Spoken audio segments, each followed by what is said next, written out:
man, we really need to clean this place up. You know, you sit in the same spot for 5 minutes and you get spider webs all over you. Oh, hello!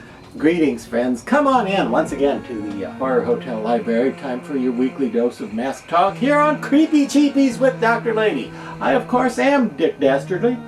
And something slightly different this week, only slightly, because usually I recommend movie-related masks because they look dead on, spot on, exactly like the character in the movie.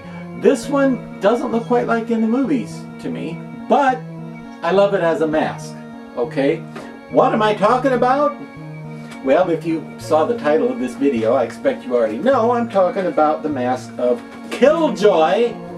That's right, Killjoy the Evil Clown from the direct-to-video DVD Blu-ray series of Killjoy movies. It's Killjoy the Evil Clown. Now, why do I like it? Because it's very scary, I think. It's scary and creepy and dramatic, and it's one of those things that will really creep people out if it's looking at them from off in the distance or peeking around a corner or looking through a window or something.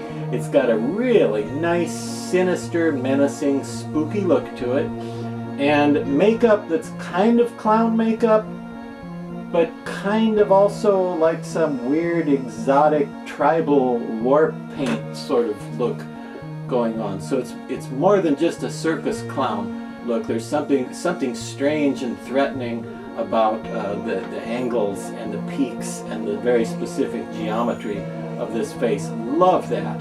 And it doesn't matter whether or not people know the Killjoy movies.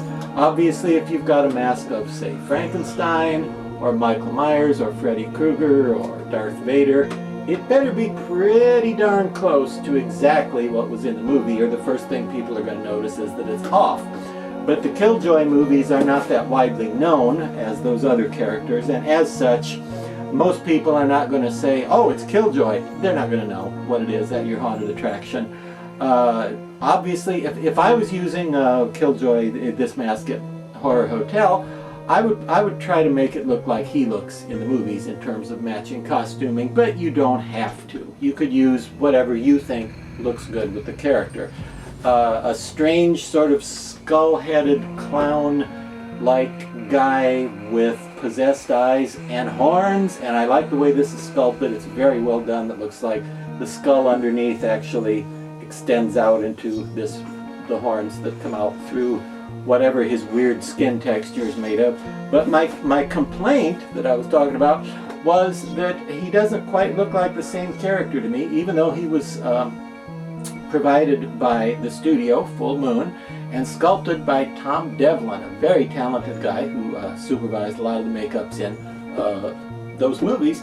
The difference is, and just to point out what I mean here, I have a Killjoy toy, also known as a Kill Toy.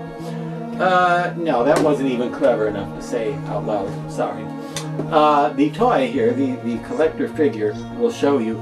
In the movies, old KJ, and by the way, when I first heard that name, I thought, oh, that is just the best name for an evil clown ever. Killjoy. I don't know who thought of that, but it's a brilliant name for a scary clown. Anyway, if you look at him here, you can see in the movies, and the mask, by the way, is intended to be primarily from the third movie, I believe. Or was it the fourth? Killjoy, which movie was it? The third or the fourth? You don't know. Okay, he doesn't remember. The mask came out back in 2017 from the movie Killjoy Goes to Hell. Okay?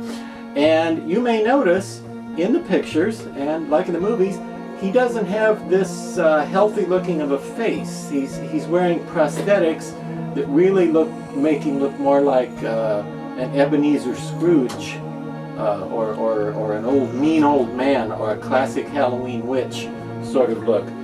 In the movies, he has a much more pronounced, longer chin and nose, and sort of a thin, gaunt, again, like a Scrooge-looking guy, scary old man face. And you might wonder, hey, Dr. Lady, you failed to comment on the fact that it's got a ton of black hair on the box, and the toy in the box has like black hair. Well, he usually has a clown wig, but it's black, but it's a big fluffy sticks out to the sides, almost like a Rosanna looking wig. So if you really wanting to look like Killjoy normally looks most of the time in most of the movies, you would want to put a black fuzzy wig on there, and it covers the horns so you don't see them. But in Killjoy Goes to Hell, he loses his wig, his hair at one point, and you get to see him looking like this. But the thing is, this guy looks almost handsome compared to how creepy Trent Haga? I don't know how to pronounce it. It's got too many A's in it, for my taste. But he's very good as the character, and he actually shows up as himself in Killjoy Goes to Hell.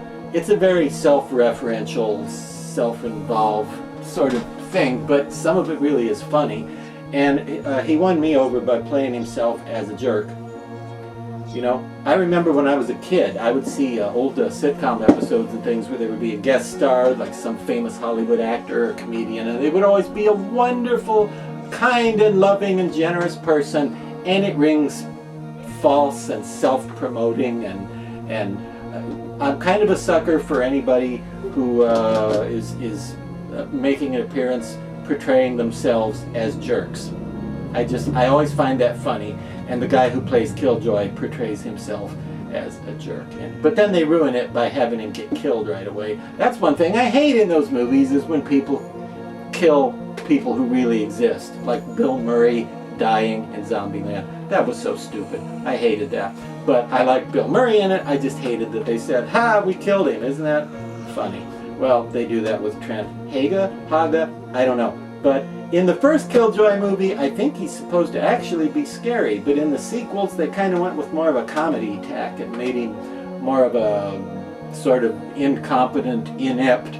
He's trying to be evil, but he's kind of inept and fumbles and has stupid henchmen that get in his way and doesn't always make the right calls. So he's not always the the root of all evil like he wants to be. But the movies are fun in spite of being very self-reflexive and very meta. I think they're fun. They're funny. They're not really scary, and they're not for everybody, and they contain entirely too much unnecessary swearing that just lowers them a few notches.